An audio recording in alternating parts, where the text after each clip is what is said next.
Conflit, Trump exige la reddition de l'Iran et laisse planer le doute sur une entrée en guerre des États-Unis.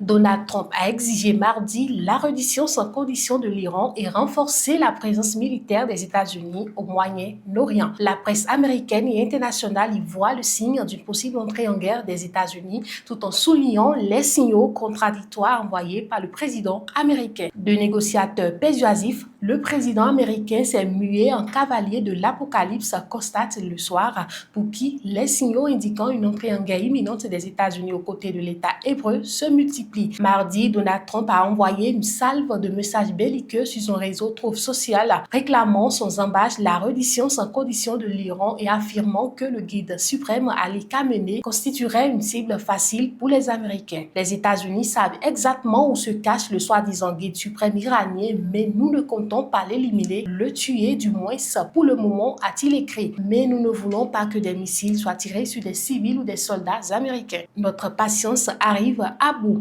Il a également jugé bon de préciser « Nous avons un contrôle total de l'espace aérien iranien », une phrase qui a semé le doute dans les médias américains et internationaux. Le nous doit-il être compris comme un début d'intervention américaine, s'interroge le Temps, jugeant que mardi, rien n'était vraiment clair quant aux intentions de l'Amérique. L'adoption de la première personne du pluriel dans ses récents messages sur la guerre alimente les spéculations, renchérit elle paie. CNN rapporte que Donald Trump, de retour du G7, a tenu une réunion avec son équipe de sécurité nationale et des sources indiquent qu'il est favorable à l'idée d'attaques américaines contre des sites nucléaires iraniens. Cette nouvelle posture plus belliciste représente un changement significatif de la pensée de Trump, même si les sources ont indiqué que ce dernier restait ouvert à une solution diplomatique dans l'hypothèse où l'Iran ferait des concessions significatives, note la chaîne américaine.